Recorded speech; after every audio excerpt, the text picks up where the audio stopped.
Okay students, तो आज हम लोग नया वीडियो स्टार्ट कर रहे हैं। पार्ट 2 स्टार्ट कर रहे हैं carbon and its compound chapter का। ठीक है, पिछले वीडियो में आप लोगों ने देख लिया होगा, अगर देखा होगा तो समझा होगा कि क्या है कार्बन। ठीक है, क्यों इतना इंपॉर्टेंट है, उसका इंट्रोडक्शन हमने कवर किया था। और साथ ही साथ हमने ये भी समझा था कि क्या होता है कोवेलेंट बॉन्ड।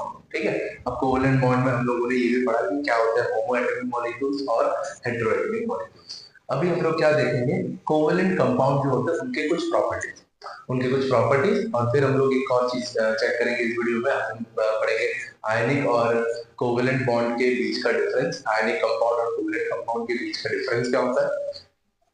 और लास्ट में फिर हम लोग क्या देखेंगे, कोवेलेंट कंपाउंड्स के बारे में कुछ देखेंगे। कोवेलेंट कंपाउंड जैसे कि कार्बन के कोवेलेंट कंपाउंड जो है, या कार्बन के कुछ इंपॉर्टेंट एलोट्रोप्स ऑफ कार्बन, वो टॉपिक भी आज हम लोग पढ़ेंगे। आई होप ज्यादा वीडियो में लंबा और बोर नहीं करूंगा आपको। सो लेट्स गो, अब हम लोग स्टार्ट करते हैं इस वीडियो को। चलो, सो प्रॉपर्टीज ऑफ कोवेलेंट कंपाउंड। देखो, हमने ये समझा था कि कोवेलेंट बॉन्ड जो होता है वो आयनिक बॉन्ड से डिफरेंट होता है। अब अगर आयनिक बॉन्ड से कोवेलेंट बॉन्ड डिफरेंट है तो उसकी प्रॉपर्टीज भी डिफरेंट होगी। आयनिक कंपाउंड की जो प्रॉपर्टीज है उससे अलग प्रॉपर्टीज मिलेंगी आपको कोवेलेंट कंपाउंड में, बराबर। सो हम लोग कोवेलेंट कंपाउंड की प्रॉपर्टीज को भी समझेंगे। तो सबसे पहली प्रॉपर्टी हम लोग क्या समझेंगे, हम लोग समझेंगे इनका फिजिकल स्टेट। पहला क्या है प्रॉपर्टी, फिजिकल स्टेट। ठीक है, तो फिजिकल स्टेट में हमें ज्यादातर क्या देखने मिलता है कि अगर हम लोग सिर्फ होमो एटॉमिक मॉलिक्यूल्स की बात करें, होमो एटॉमिक मॉलिक्यूल्स मतलब देखो कोवेलेंट कंपाउंड बहुत सारे हैं। हम लोग यहाँ पे कुछ एग्जांपल्स को लेकर के समझ रहे हैं कि जो होमो एटॉमिक मॉलिक्यूल्स है उनके उनके थ्रू हम लोग समझेंगे।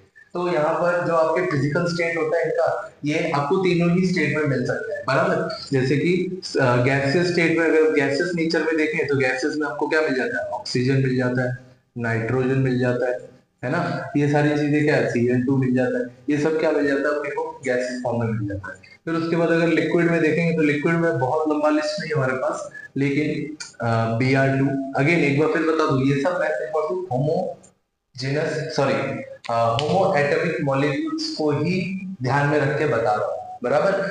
हेट्रोजेनस अगर देखने जाए, सॉरी फिर हेट्रोजेनस बोल दिया, हेट्रो एटॉमिक देखने जाए तो ढेर सारे, लाइक हेट्रो एटॉमिक में क्या है, अल्कोहल सारे अपने कोवेलेंट है, मतलब वो सब भी कोवेलेंट कंपाउंड ही है ना, क्योंकि कोवेलेंट बॉन्ड से बने। तो उतना उतना हम नहीं जाएंगे, अगर वैसे देखे जाए तो वेरियस मतलब बहुत ज्यादा वो है, सब सब तरीके से मिल जाएंगे। लेकिन हम यहाँ पे सिर्फ होमो एटॉमिक मॉलिक्यूल्स का एग्जांपल ले रहे हैं। तो होमो एटॉमिक मॉलिक्यूल्स में लिक्विड में आपको Br2 मिल जाता है, ब्रोमीन वाटर जिसे कहते हैं। और अगर हम लोग सॉलिड फॉर्म में देखेंगे तो सॉलिड में आपको S8 मिल जाता है, सल्फर P4 मिल जाता है, फॉस्फोरस I2 मिल जाता है, आयोडीन। और आयोडीन आप लोग को याद होना चाहिए, आयोडीन एक ऐसा नॉन मेटल है जो कि जिसके जो कि लस्ट्रस प्रॉपर्टी की, आयोडीन के बाद भी लस्ट्रस प्रॉपर्टी है, एक एक्सेप्शन है। ठीक है, कि metals are lustrous but non metals में आयोडीन भी लस्ट्रस है, आयोडीन लस्ट्रस है, बराबर। चलो, तो ये हो गया आपका फिजिकल स्टेट। अब अपने सेकंड फिजिकल स्टेट देखेंगे, which is your melting and boiling point. ठीक है, सेकंड क्या है, मेल्टिंग एंड बॉइलिंग पॉइंट। ठीक है, मेल्टिंग और बॉइलिंग पॉइंट में हम लोग देखेंगे, हम लोग क्या देखेंगे कि जो होमो एटॉमिक या हेटेरो एटॉमिक हो, कोई भी कोवेलेंट कंपाउंड हो, वो किससे बना है, because of sharing of electron, है ना। शेयरिंग ऑफ इलेक्ट्रॉन से बना है। अब शेयरिंग ऑफ इलेक्ट्रॉन अगर हो रहा है तो वहां पर क्या होगा, उतना स्ट्रॉन्ग फोर्स ऑफ अट्रैक्शन नहीं होगा। ठीक है, जब हम लोग आयनिक कंपाउंड देखते हैं, आयनिक कंपाउंड में क्या है, एक कैटायन है, एक एनायन है ना। अब इन इसके ऊपर पॉजिटिव चार्ज, इसके ऊपर नेगेटिव चार्ज, इन दोनों के अंदर एक बहुत ही स्ट्रॉन्ग फोर्स ऑफ अट्रैक्शन रहेगा। कौन सा था वो, इलेक्ट्रोस्टैटिक फोर्स ऑफ अट्रैक्शन, मैंने बता रखा है आपको। ठीक है, इलेक्ट्रोस्टैटिक फोर्स ऑफ अट्रैक्शन रहा है। इसके लिए यहाँ पर क्या होता है कि बहुत ज्यादा स्ट्रॉन्ग, मतलब कि अगर मैं सिंपल एग्जांपल भी दूं कि NaCl, ठीक है, सोडियम क्लोराइड, NaCl अगर मैं लूं और सिर्फ उसको पिघलाने की कोशिश करूं, उसको मेल्ट करने में ही मुझे 800 डिग्री सेल्सियस पहुंचना पड़ेगा, विच इज वेरी हाई, है ना। सो इनका जो आयनिक कंपाउंड का जो मेल्टिंग बॉइलिंग पॉइंट रहता है वो बहुत हाई रहता है। तो इसके कंपैरिजन में हम कोवेलेंट बॉन्ड का अगर पता करेंगे तो कोवेलेंट बॉन्ड का उतना ज्यादा नहीं होता। Generally they have generally they have low melting and boiling point. इनका जो होता है कोवलेंट कंपाउंड में इतना ज्यादा हाई नहीं होता, लेकिन हाँ जैसे डायमंड भी आप कह सकते हो कि एक एलोट्रोप ऑफ कार्बन, उसके बारे में बताऊंगा मैं। लेकिन डायमंड जो है वो क्या है, वो भी एक नॉन मेटल ही है, नॉन मेटल और बना तो कार्बन से ही है, और कोवलेंट कंपाउंड ही है। वो कंपाउंड भी नहीं बोलेंगे, कोवलेंट बॉन्डिंग हुआ है वहां पे, तो वो भी क्या हुआ उसका, तो उसको इसीलिए यहाँ पे जनरली लिखा हुआ है, लेकिन ज्यादातर जो है लो होते हैं। डायमंड का मेल्टिंग बॉइलिंग पॉइंट बहुत हाई होता है, ठीक है। सो ये था आपका सेकंड, आपका फिजिकल स्टेट के बाद second property melting and boiling point. अब अपने थर्ड प्रॉपर्टी की तरफ बढ़ेंगे। थर्ड प्रॉपर्टी जो कि है आपका इलेक्ट्रिकल कंडक्टिविटी, ठीक है, कि इलेक्ट्रिकल कंडक्टिविटी इनकी कैसी है, इलेक्ट्रिसिटी ये कितने अच्छे कंडक्टर्स हैं। देखो हमने ये पढ़ा था कि आपके जो आयनिक कंपाउंड्स होते हैं they are very good conductors, ठीक है। इलेक्ट्रिसिटी या फिर इलेक्ट्रिक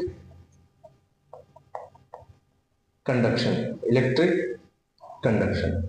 अब हमने क्या पढ़ा था कि आयनिक कंपाउंड जो होता है वो बहुत अच्छे कंडक्ट कर सकते हैं। और एक और चीज, हीट कंडक्ट करने के लिए आयनिक कंपाउंड्स को भी एक्वस फॉर्म में आना पड़ेगा या तो मेल्टेड फॉर्म में आना पड़ेगा, बराबर। एक्वस फॉर्म या मेल्टेड फॉर्म क्या होता है, एक्वस फॉर्म मतलब जब पानी में मिला दो उनको तो एक्वस फॉर्म बन गए, और अगर पिघला दोगे तो वो एक लिक्विड फॉर्म में आ गया, और उसको हम लोग क्या बुलाएंगे, मोल्टेन फॉर्म। तो अब नमक को भी लो, अगर नमक जैसे आपने एक सॉल्ट ले लिया, टेबल सॉल्ट ले लिया, और उसको जैसे एज इट इज रखा है, एक ढेर लेकर के रख दिया, अब उसमें से अगर इलेक्ट्रिसिटी कंडक्ट करवाने की कोशिश करोगे नहीं, ठीक है। थोड़ा सा मॉइस्चर चाहिए, थोड़ा सा मॉइस्चर क्यों चाहिए, क्योंकि हमने पढ़ा है, या तो हमें आप पढ़ेंगे और हम पढ़ेंगे कि जब इलेक्ट्रिसिटी है उसको मूव करने के लिए क्या चाहिए, फ्री चार्ज चाहिए, फ्री चार्ज होना चाहिए, मतलब कि मोशन के लिए ये चार्ज फ्री होनी चाहिए, आयंस फ्री होने चाहिए। फ्री चार्ज मतलब फ्री आयंस फ्री होने चाहिए, फ्री इलेक्ट्रॉन्स होने चाहिए। तो उसके लिए कब कब वो पॉसिबल हो पाएगा, जब हम लोग किसी तरीके से उसको एक्वस फॉर्म में लेकर के आएंगे। एक्वस फॉर्म में क्या होता है कि वो मूव कर सकते हैं, वो मूव कर सकते हैं, तो उसी कंडीशन में जो आयनिक सॉल्ट्स होते हैं या आयनिक कंपाउंड्स होते हैं वो भी उसी टाइम पे ही कंडक्ट कर सकते हैं, ठीक है। अब इलेक्ट्रिक कंडक्शन के लिए हम अगर आयनिक कंपाउंड में देखेंगे तो they are good conductors, but here electric conduction में they are poor conductors of electricity, poor conductors, generally इतना अच्छे से कंडक्ट, मतलब जनरली क्या नहीं हो पाता, पुअर कंडक्टर्स ऑफ इलेक्ट्रिसिटी।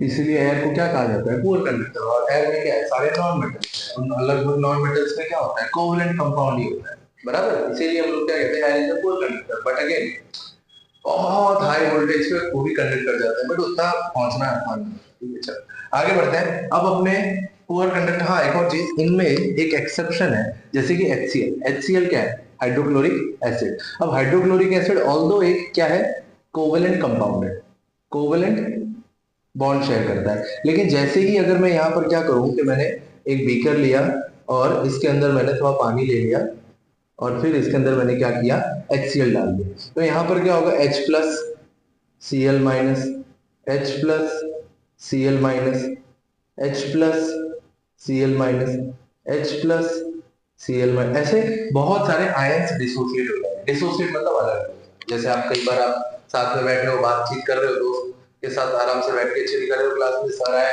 तो वह तो उधर बैठ तो इधर बैठ, अलग हो गए, डिसोसिएट हो गए, है ना। सर गए फिर वापस आ गए, एसोसिएट हो गए, सर आए फिर दूर भेज दिया, डिसोसिएट। तो ऐसे ही यहाँ पर क्या होता है कि जो HCl है जैसे ही पानी में जाता है डिसोसिएट हो जाता है। पानी की एक अच्छी प्रॉपर्टी है, ये क्या करता है, लोगों को अलग अलग करवा देता है, ठीक है। सो HCl जो है वो H प्लस Cl माइनस में ऐसे फ्री आयंस में कन्वर्ट हो गए। अब ये कंडक्ट कर लेंगे, अब इलेक्ट्रिसिटी कंडक्ट करो, ठीक है ना। सो ये था आपका third property of covalent compound. अब अगला हम लोग क्या पढ़ेंगे, हम लोग पढ़ेंगे रिएक्टिविटी, ठीक है। ये जनरली किस नेचर में या किस तरीके से रिएक्ट करते हैं।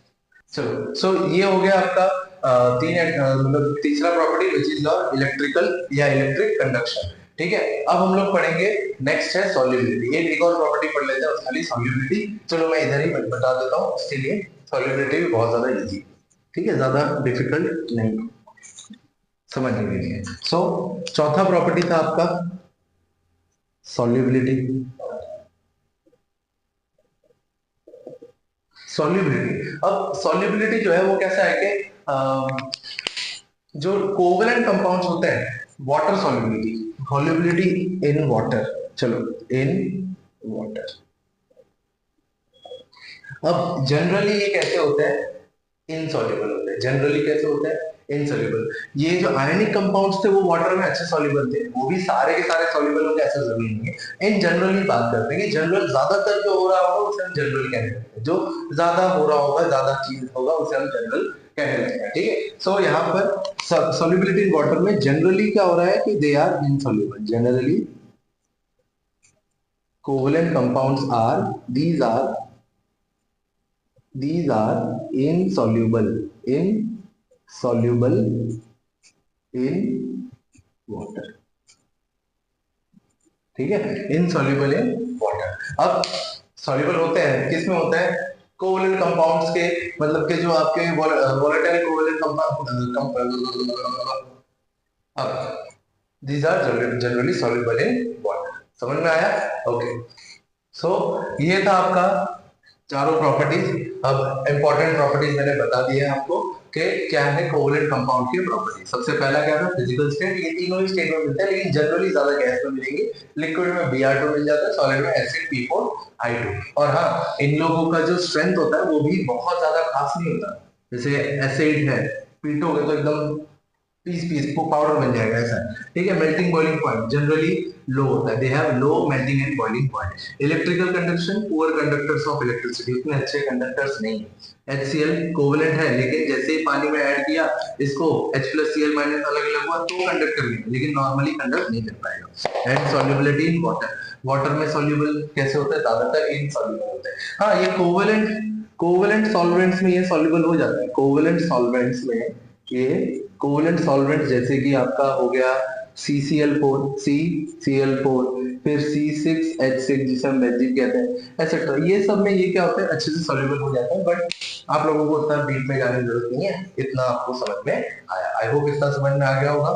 और आगे बढ़ते हैं हम लोग एक जनरल छोटा सा फटाफट इंट्रो जो है आयनिक और कोवलेंट कंपाउंड का कंपैरिजन देख लेते हैं, और फिर हम लोग आगे बढ़ेंगे एलोट्रॉप्स ऑफ कार्बन की तरफ।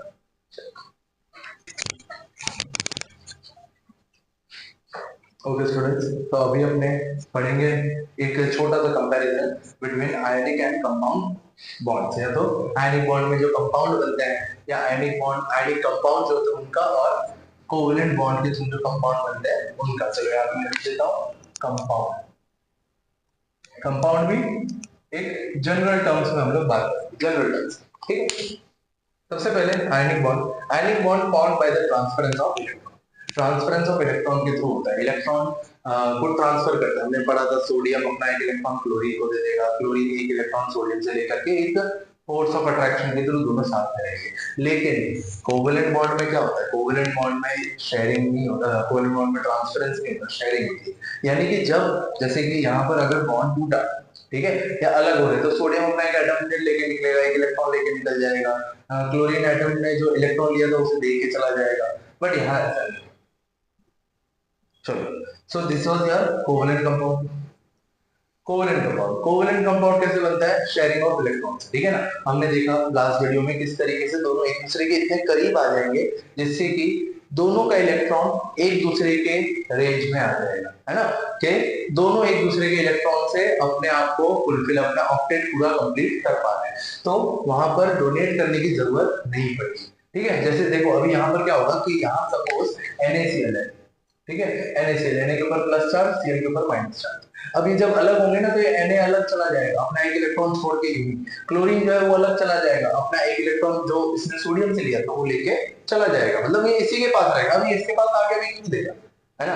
अब इसको क्लोरीन के इलेक्ट्रॉन की जरूरत थी, वो ले चुका, क्यों नहीं देगा, है। सो यहाँ से क्लोरीन निकल जाएगा और सोडियम अपना Na+ के फॉर्म में किसी और से रिएक्ट करने चला जाएगा, ठीक है। कि चलो भाई कहीं और जुड़ जाता हूँ। यहाँ ऐसा नहीं, यहाँ जो शेयर हुआ है वो वापस से डिवाइड इक्वली होगा।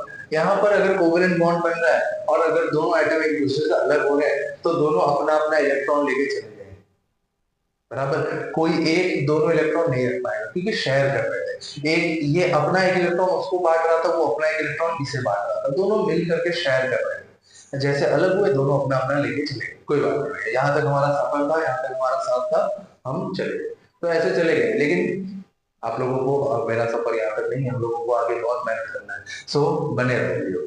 सो form by sharing of electron, फिर form between atom of mix आ गया लग रहा है, of metals and non metals. अब जो आयनिक कंपाउंड होता है वो आपको जनरली किसमें दिखेगा, मेटल और नॉन मेटल, जैसे sodium chloride, magnesium chloride, NaI, sodium hydroxide, sodium iodide, ठीक है, ऐसे बहुत सारे।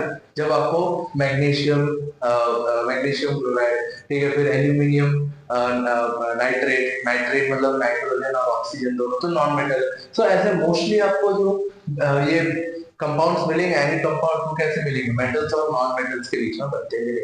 लेकिन यहाँ पर जब नॉन मेटल्स आपस में बॉन्ड बनाते हैं तो वहां पर क्या होता है कि शेयरिंग ऑफ इलेक्ट्रॉन्स के थ्रू बनता है। देखो सिंपल सा लॉजिक है, मेटल्स जो होते हैं ना, इनके पास आउटर ऑर्बिट में एक या दो या तीन इलेक्ट्रॉन एक्स्ट्रा बचा होता है।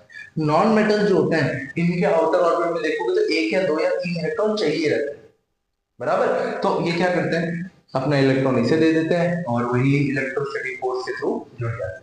तो वो जो बॉन्ड हो गया वो कौन सा हुआ, आयनिक बॉन्ड। कि यहाँ पर भैया मैग्नीशियम था, मैग्नीशियम के आउटर ऑर्बिट में दो इलेक्ट्रॉन थे, तो इसने क्या किया, दो क्लोरीन आए और दोनों ने बोला कि हमें दे दो हमें दे दो, तो एक इलेक्ट्रॉन इसको चला गया, एक इलेक्ट्रॉन इसको चला गया, और इन दोनों इसके ऊपर कितना 2 प्लस चार्ज आ गया, इन दोनों के ऊपर -1 माइनस चार्ज आ गया। अब देखो ये 2 + 2 -2 इक्वल होकर के दोनों क्या हो गए, यहाँ पे Mg2+ और Cl2-, ऐसे जुड़ करके क्या बन गए, MgCl2, ऐसा। तो ये क्या हुआ, ये हो गया आपका मेटल और नॉन मेटल के बीच में बॉन्ड। लेकिन यहाँ ऐसा नहीं, सॉरी यहाँ ऐसा नहीं है, सॉरी यहाँ ऐसा नहीं है। यहाँ पर क्या होता है कि नॉन मेटल के बीच में बनती है और बॉन्ड बनती है, और वो बॉन्ड कौन सी होती है, कोवेलेंट बॉन्ड होती है, इसी वजह से उनको से कोवेलेंट कंपाउंड भी बुलाते हैं। ठीक है, जैसे कि हाइड्रोजन आ गया, सोचोगे सर हाइड्रोजन, यस हाइड्रोजन आ गया, दोनों ने शेयर कर लिया, बॉन्ड बना लिया, ऐसा कुछ, सॉरी ऐसा कुछ बना लिया है ना। फिर उसके बाद दो ऑक्सीजन आ गए, दोनों ने अपने एक दो इलेक्ट्रॉन शेयर कर लिए, बना लिया, तो ये हो गया आपका क्या, कोवेलेंट कंपाउंड, जो कि दो नॉन मेटल्स के बीच में बन जाएगा, है ना। अब अगला है आपका generally solid form, generally in solid form, यानी कि ज्यादातर आपको आयनिक कंपाउंड कैसे मिलेंगे, सॉलिड स्टेट, सॉलिड फॉर्म में। लेकिन वहीं पे आपका जो mostly gases form with some exception, gases form में ज्यादा मिलते हैं, लेकिन एक्सेप्शन क्या है कि आपको ये जो है लिक्विड फॉर्म में भी आपको मिल जाते हैं, सॉलिड फॉर्म में भी मिल जाते हैं। हमने एग्जांपल देख लिए हैं कि जैसे H2N2 O2 Cl2 ये सब क्या हो गए, गैसेस फॉर्म। फिर उसके बाद Br2 ब्रोमीन, बहुत अच्छी बात है, ब्रोमीन एक लिक्विड कंपाउंड है। और फिर उसके बाद आयोडीन हो गया, I2 हो गया, P4 हो गया, फिर उसके बाद सल्फर एसिड हो गया, ये सब क्या हो जाते हैं, सॉलिड फॉर्म में। अब चौथा इंपॉर्टेंट कि जो आयनिक कंपाउंड्स होते हैं they are basically good conductors of electricity, electricity को अच्छे से कंडक्ट करते हैं, पास करते हैं, मतलब जाने देते हैं। लेकिन आपके जो कोवेलेंट कंपाउंड्स होते हैं वो इतने अच्छे कंडक्टर्स नहीं होते, उनमें से इलेक्ट्रिसिटी उतनी इजीली पास होती नहीं है, एक्सेप्शंस है, हम आगे बढ़ेंगे।